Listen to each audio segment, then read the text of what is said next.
Welcome, Callie. We are so glad to have you here today. I am excited to hear you share so much about what you have learned and the advice you give for individuals in business. I know you currently work as a fractional COO, a business coach, and a podcast host. So we're weaving all kinds of things in there today. So we're definitely excited to hear from you. Can you tell us a little bit just about how you got started and what you're doing? Sure. Thank you so much, first of all, to allow me to come and be in your space. I always think you're opening up your home to someone. And so thank you so much for allowing me to come and sit at your table. Absolutely. I got started as a fractional COO because I decided to leave corporate.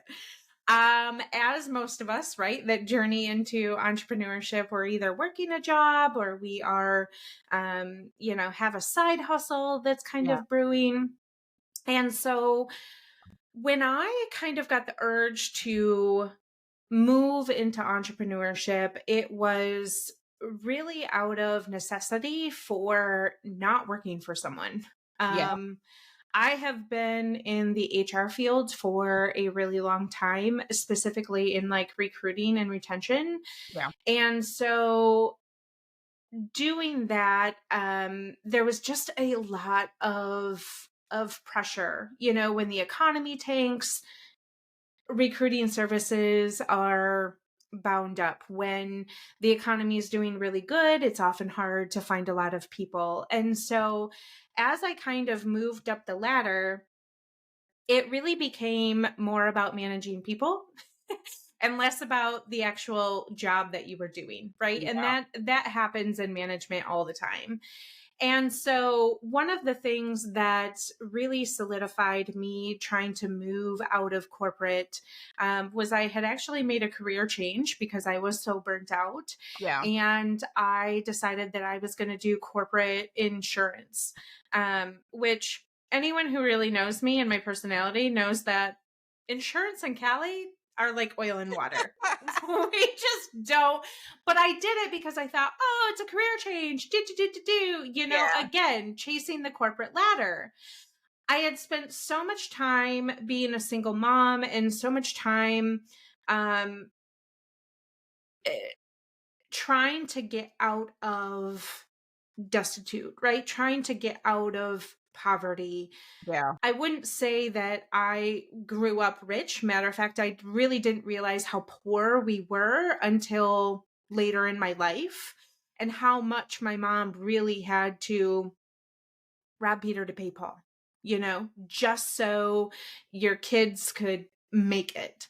And Yeah. so I grew up with the fundamental of you go to school, you get a 9 to 5 job, you get a 4 year college degree because that is how you make it. That Yeah. is how you get out of this situation, and there is no other way. And that was true, right? That was true 25 years ago, where education was huge. And what is online business? There was sort of no such thing. Yeah.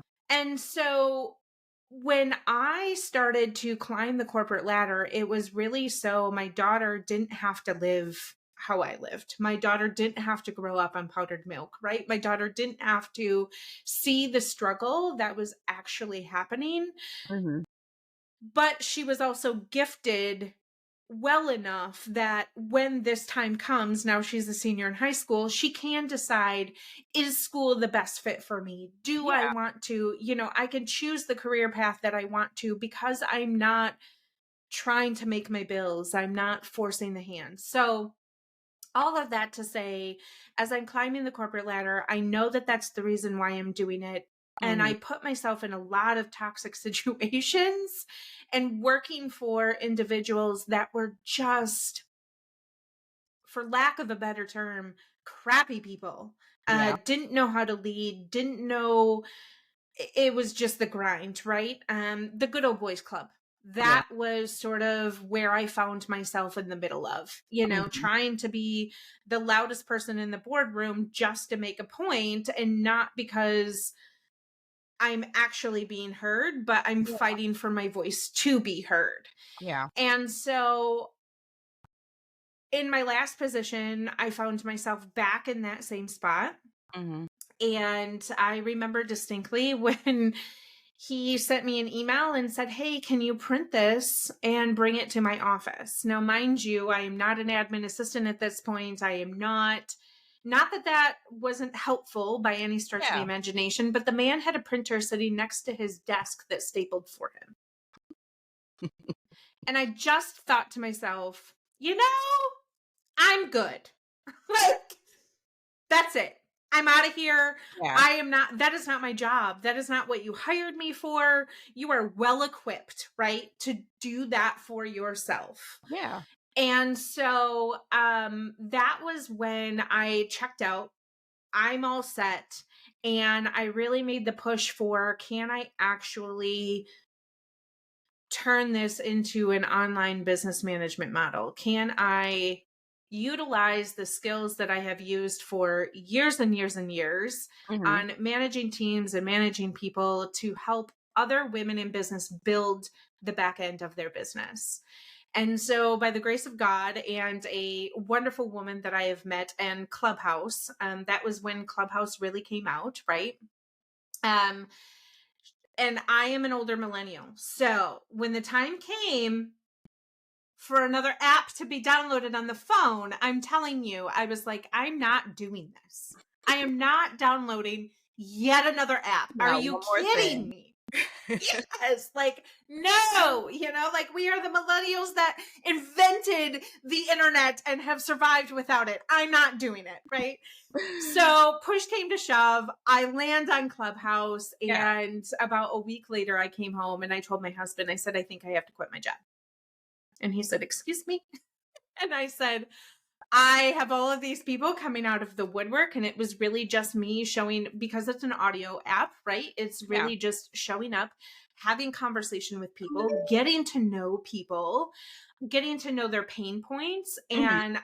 And that was when I really started to put together sort of a service, right? That I was like, I think from what you're telling me, you can utilize X, Y, and Z. And Yeah. that was just the storm that took off. So then I decided, as we're sort of moving into this, that a lot of the operational properties that I was doing was actually helping women stand up the back end of their business, because they Mhm. would have lots of parts and pieces that were really disconnected, and they would be utilizing them, right? But there is a better way. And so sometimes it's a little automation connection, right? But Yeah. taking the burden off of the everyday sort of admin tasks, Mhm. that was sort of my goal in the Yeah. beginning. And then it moved into, okay, operationally, what does it look like when you want to onboard employees? What does it look like when you want to transition contractors onto your full-time payroll? So all of those things in my experiences, those were things that now I could leverage to position myself to utilize the COO role. Yeah. And on the other hand, I also found women in business that were really, really struggling mentally, of just trying to conceptualize, what does it even look like to own my own business? What does it Mhm. even look like to lead people? Because we do it right every day when we show up to a job in a framework that the company has established. Yeah. So these are the boundaries. These are sort of the parameters that the employees have to live in. And so you're the guide, right? You're the facilitation of those people and having to adhere to those rules. But Mhm. when you step into your own business, all of that is there for you to create. Yeah. And a lot of us find ourselves bringing the crap that we have either learned consciously and unconsciously with us to the forefront. And that's how we're driving our businesses now, not even realizing it.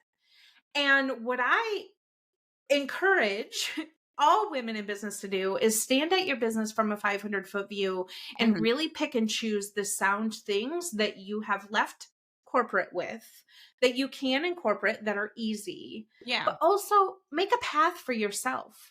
Run your business like you want to run your business, because ultimately, if you're running it from where you have left corporate, you're just running, again, someone else's business, just in a different spotlight, Yeah. right?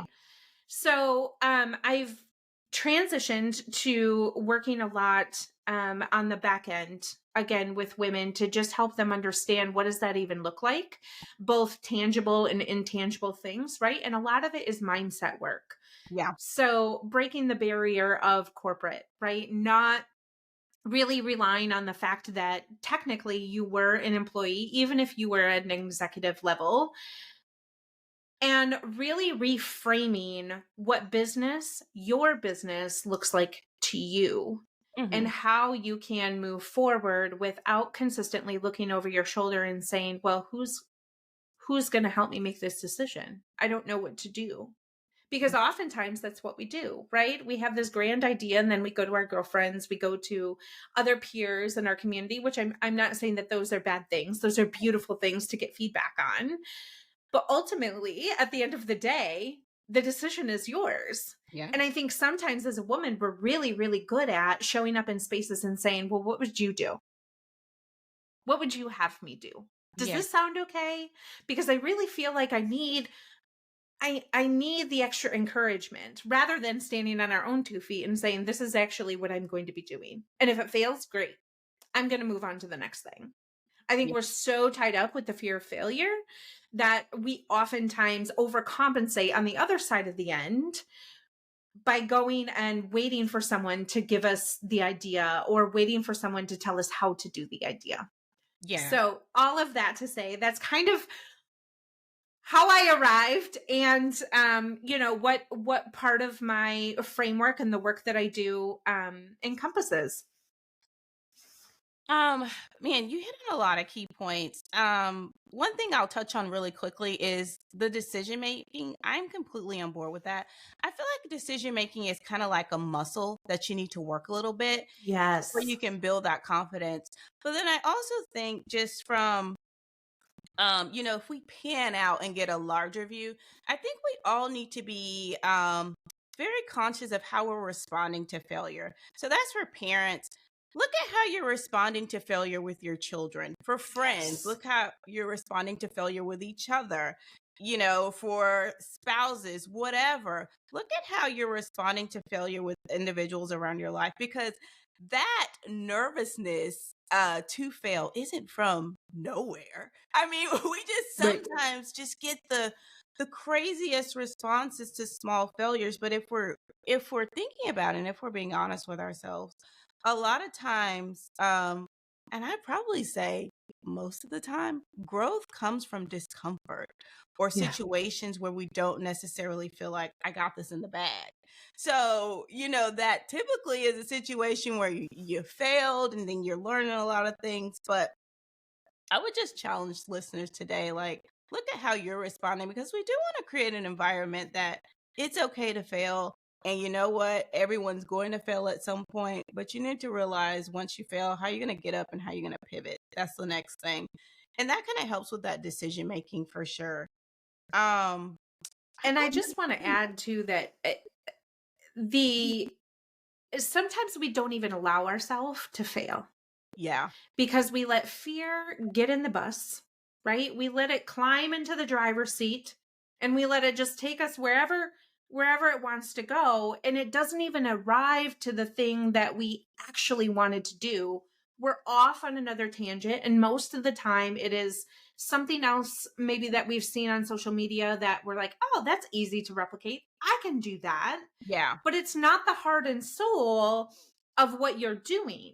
And so when we let fear kind of climb in the driver's seat and take us for a little ride around the block, what we're then saying is, oh, great, I don't have to make that decision. So I don't have to show up to fail. So I'm good with that. And what I would encourage people to do is look fear straight in the face and ask it some questions. One, where is this coming from? Yeah. Why is this showing up right now? And what has happened in the past, and most of it, if you are from corporate, most of it's from there. What has happened in the past that is showing up right now on why I'm letting it drive the bus? And you can let, right? You can let fear exist. I'm not saying that, oh, just whisk it away and it'll be fine.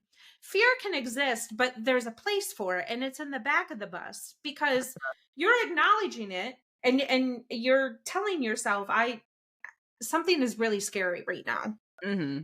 But it's okay because I'm just going to keep existing. I'm just going to keep showing up. I'm just going to keep doing the next big thing. And after a little while, you start to have a little conversation with fear that says, oh, yeah, I see you. But also, we're going to move on.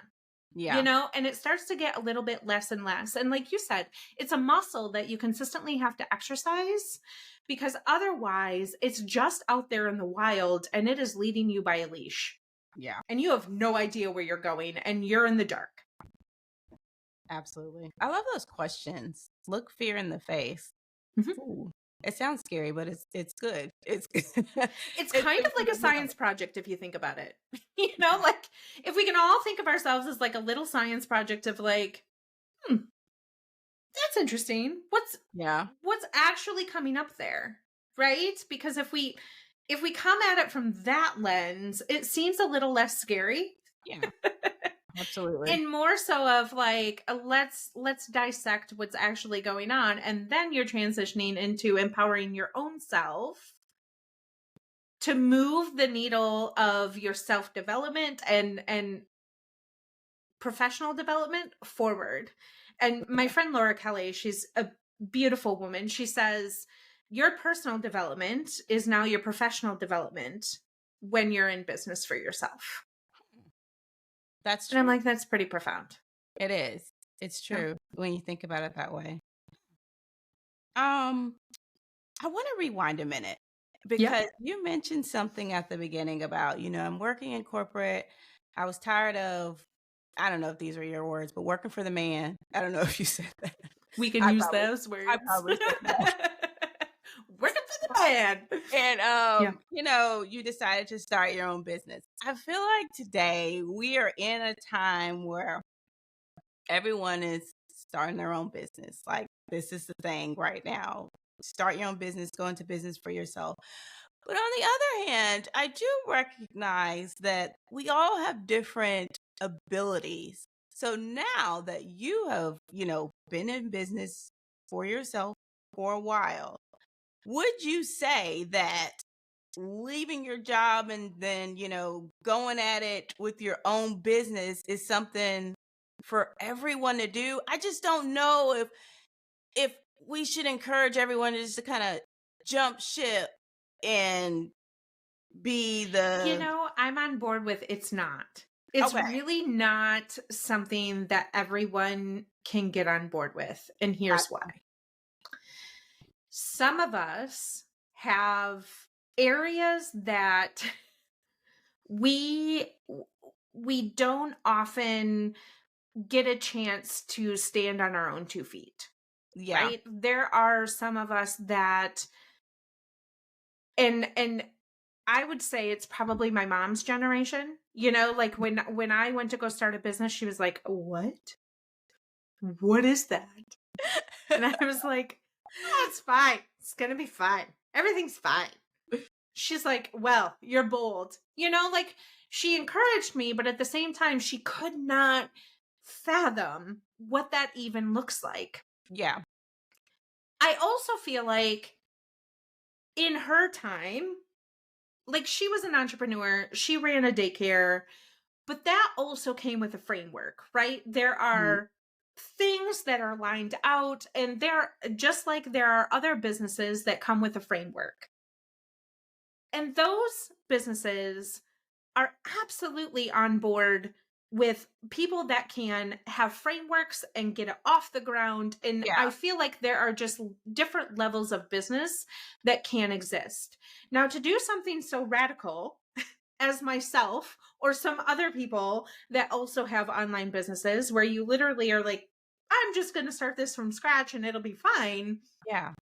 Sometimes that's really, really hard for folks because, again, we're coming from this corporate culture of everything is set up for you, everything has a framework, everything is driven by, scales and metrics and all of the things. And so if you can't pull yourself out from viewing that and saying, does that actually matter with what I'm trying to do with my business?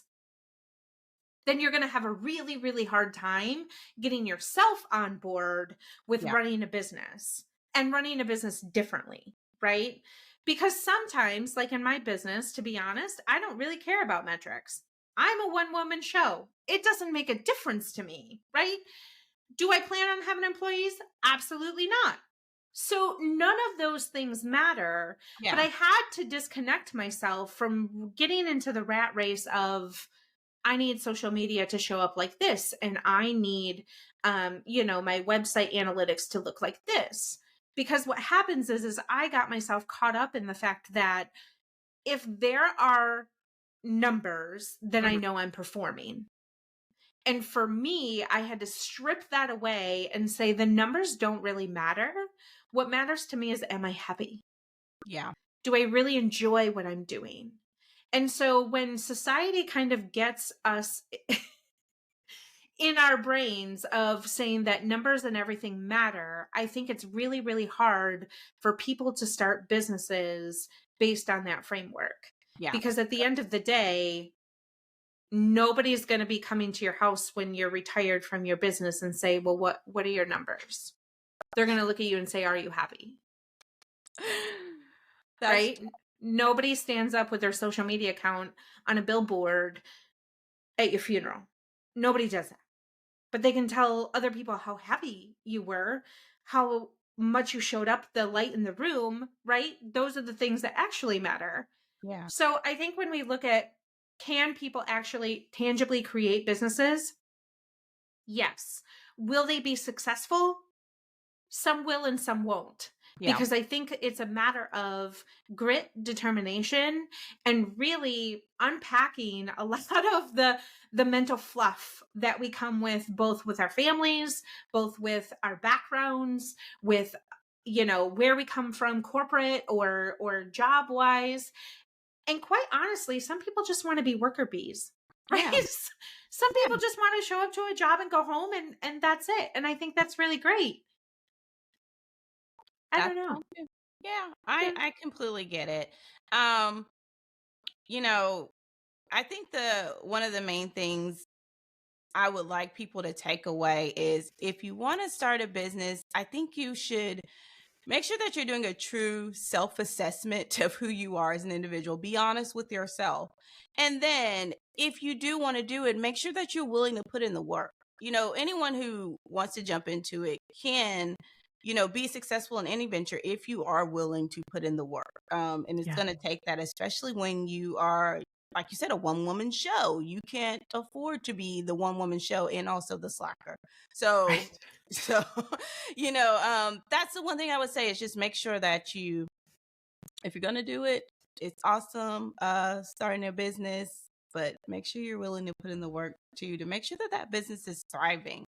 Yeah. um I'm also wondering just a little bit, Callie, about your thoughts on kind of like the side hustle culture Hmm. today. It's like almost, and I mean, I can't blame anyone with the economy. It's like you almost need it, but everyone has a side hustle, Sometimes so my business needs a side hustle. right. So, like, Amazon or DoorDash, whatever it is, Mm. there's so many individuals who are just kind of into the side hustle culture right now. And it makes me think about just really kind of the trends in business, especially for women. What do you see for the future of women in business, and how should people be preparing for those things now? Like, should we be packing on two side hustles? Should we be, I don't know, selling some digital products? What do you think is the best preparation for women in business at this point? I am a huge proportionate of diversifying your income. Okay. What I would say though is if you are working a corporate job that is full time, you are also doing a side hustle air quotes, full time. What is preventing you from leaving corporate to make your side hustle now your business? Because if you're doing both equally, Hmm. right, with just as many hours, imagine putting, we'll say 40 hours of each, right? 40 hours of each. Imagine putting 80 hours into your business. That looks a little different. Yeah. But a lot of us stay in corporate with a side hustle because we're scared, we're afraid, we get benefits, we have PTO, Yeah. we have a consistent income, It's right? comfortable. Which is all great.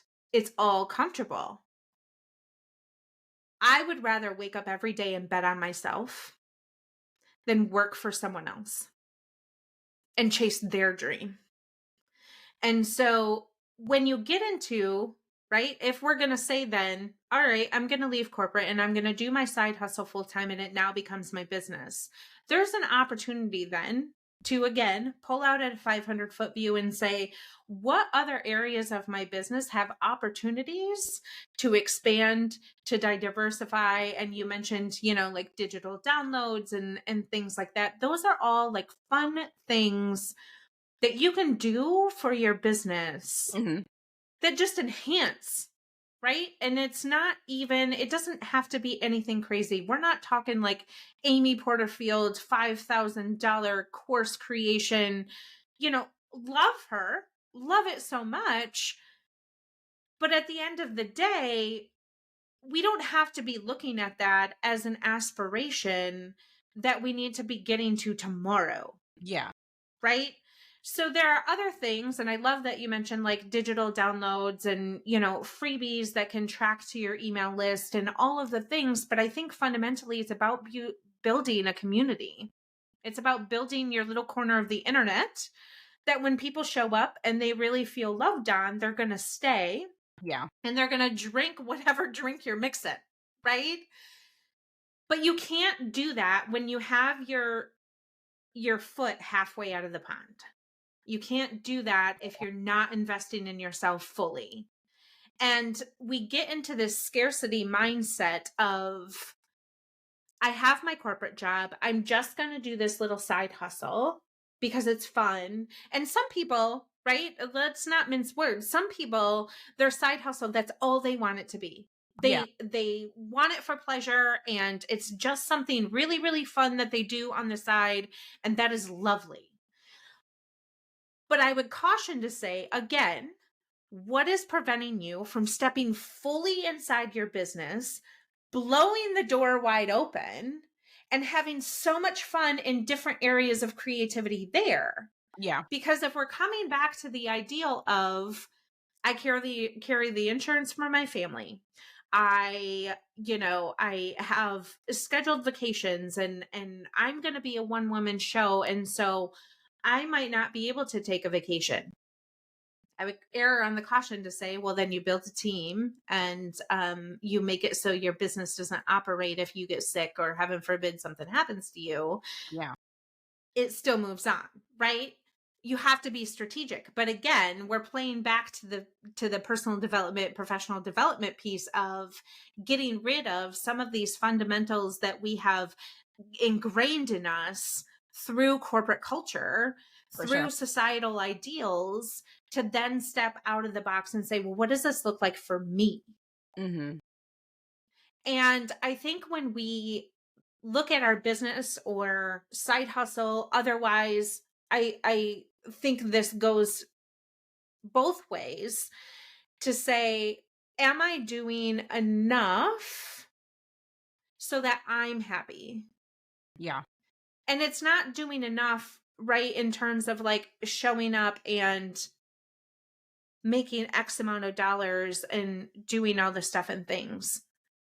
It's showing up enough for yourself. Am I having fun in my business? Am I having fun with my side hustle? Because if it's becoming just another chore and you don't ever know if your side hustle is going to be a business, well, can you do something else? I think we really get stuck in the framework of we have to do the same thing. Again, coming back to you go to college, you get a 9 to 5 job, you get a pension, you retire. That's your life. It Yeah. doesn't have to be that way.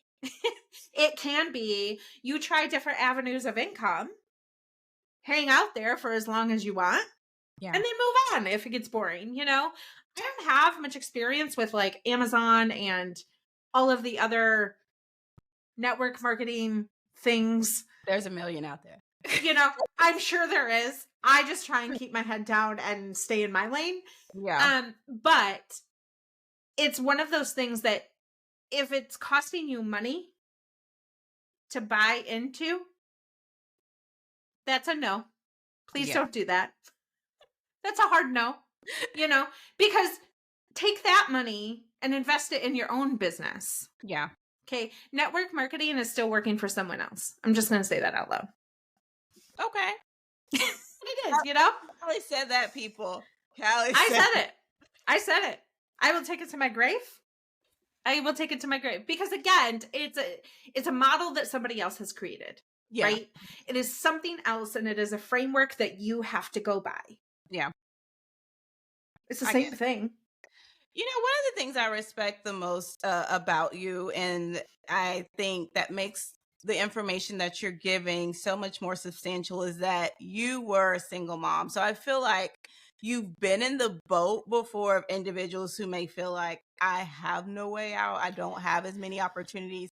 But now, from where you are, you're speaking about the things that they are able to actually accomplish. And like you've lived the life, so you're able to really speak to that particular community. Is what you do with your business coaching, are you helping individuals? Like, can you explain that model a little bit for anyone who's like, I'm listening, I hear all this, but how do I make this my reality? Sure. So there's a few different layers, a few different ways that women show up to me. And so I'll just give you a brief example of I had a woman come, she was utilizing Google spreadsheets. And I tell this story all the time. So Liz, I'm sure if she's listening, she's going to be cackling. Hey, Liz. Hey, Liz. She is not, she's a creative, right? Uh-huh. She owns a copywriting agency. So she showed up with 5 contractors and a Google spreadsheet. And she said, this is my dream. I want to employ people. I don't want to have contractors unless I absolutely have to. I want to have financial freedom and I want to be a nomad again. And I said, okay, but we're not going to do that on Google spreadsheets. Okay. So a lot of the first 6 months was us building, us figuring out what worked, standing her business up off the ground to get her comfortable and in a place of, I feel really, really good about this and things are moving along swimmingly. Then came us having to talk about, do we transition contractors to employees and what does that even look like? And that was really, really scary for her. Really scary because she thought, I now am on the hook for paying other people's bills. I now am on the hook for other families. And I don't know what that looks like. And I said, where is that coming from? Right? One big question, where is that coming from? Yeah. And she said, I don't want to fail. I don't want to fail. And it tears me up even talking about it. I love her to death. She's been my ride or die client since day one. And I said, what is so scary about failing? And she said, I just don't know if I'm good enough. I just don't know if Amplifier is good enough. And I said, then let's make it good enough. And so when you can find someone to rally with that really, really believes in who you are and what you're passionate about, that takes away a lot of the fear. Yeah. And so a lot of times in my coaching, it's not just me showing up in 1-hour sessions with someone, although I will do that. But it's really about me walking alongside with someone and helping them carve out their dream because they are so in the place that I was of, I just want this to work. I if I could just, you know? And a lot of times when you're a mom, you miss out on a lot of things. You're Yeah. too busy working. You are clocking in at 11 o'clock when the kids go to bed at night and coming home, getting those babies ready, taking them to school, and you're sleeping during the day. A Yeah. lot of moms work midnight and second shift because they have to and it's more money. Yeah. And so if that is a struggle and there is a business idea and you have but just a little bit, I love working with women who just have an idea, and they usually the idea turns into, I would like this product and I would like to do this and what about this? And so it's taking all of these really fun things and letting you continue to be the visionary, and then we funnel it down to like, what is one smart thing that we can do to get started? Yeah. And then you just build, you just continue the building blocks. But I think it's really, really scary that when we have all of these ideas ruminating, that's when we get locked into our head of, I don't even know what this looks like. I can't even conceptualize where I would even start Yeah. because I have so many things that I could be doing because I have transferable skills from somewhere, Hmm. or I just have all of these really great ideas and like what comes first. Yeah. Right? That really, lightheartedly, that is all that is stopping us from building a business.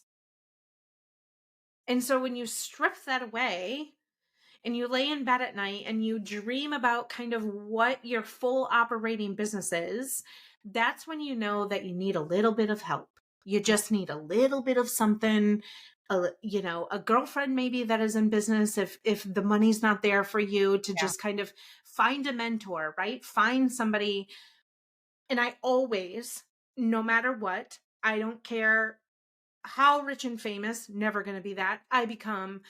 My Instagram DMs are always open. And I don't think that people really think that's genuine. And I've had a few people reach out and be like, I didn't think you were going to answer. But I will always, always, if you have a bright idea, if you just need a little nugget of something to like get you going, by God, slide into my DMs, leave me a voice note, and we will get nerdy about it. Because empowering women, especially single moms that really, I mean, I get it. I was going to college 21 credit hours and worked 3 jobs. And I was a single mom for a really long time. Not in the best circumstances either with her father. So it was on the support, it was me and my mom. Like, my mom forever will be cherished because she was just like, oh, need me to take the baby? Yep, drop her off. And I recognize that a lot of people don't have that. Yeah.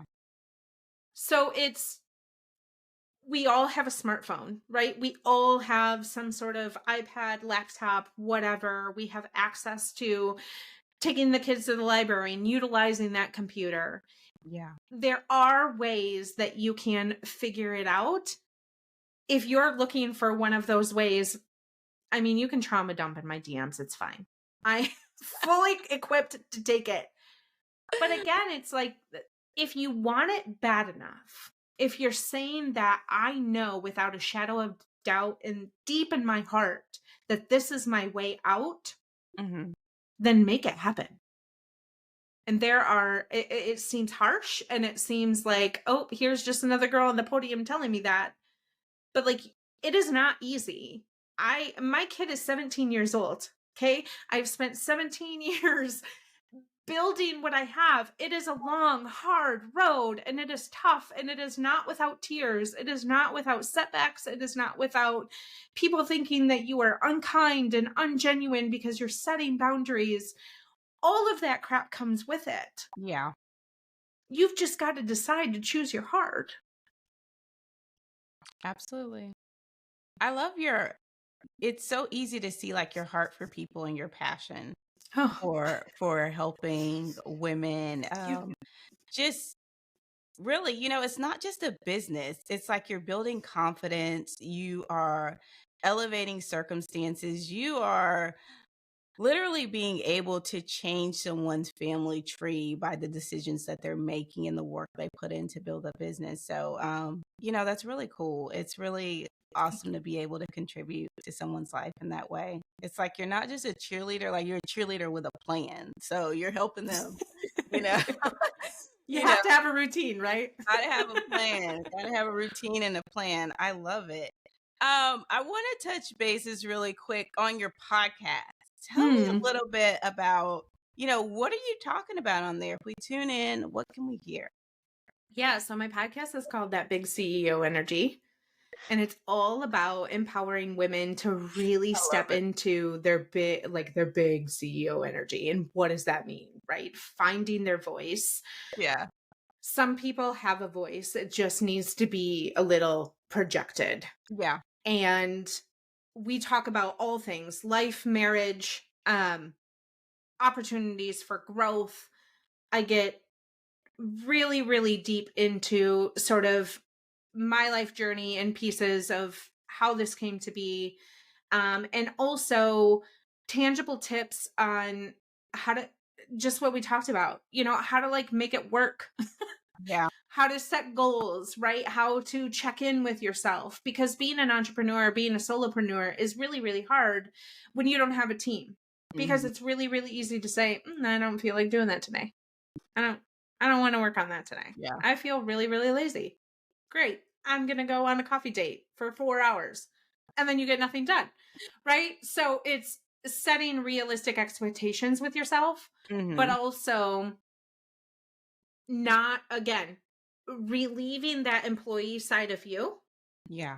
and stepping into what authentically it means for you to run a business. And again, that's really scary. A lot of people don't know what that looks like.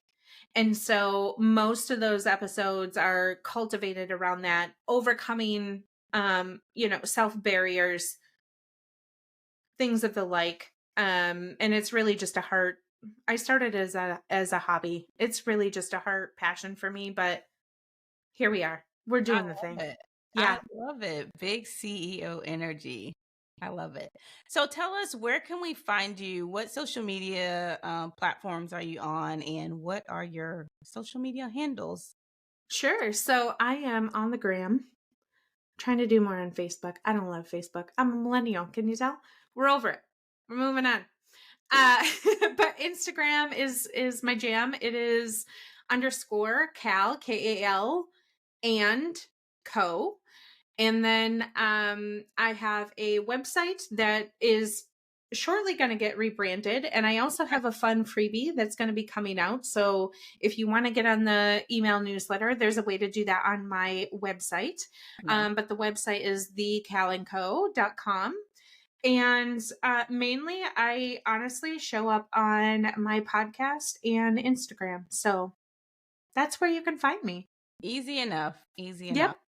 Well, we end every episode with the same question. So I'll ask you, can you share with us the best piece of advice that you've ever received?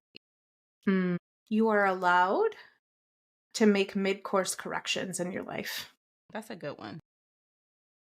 Yeah, Thank simmer on you that. to my Oma. That's a good one Mhm. for sure.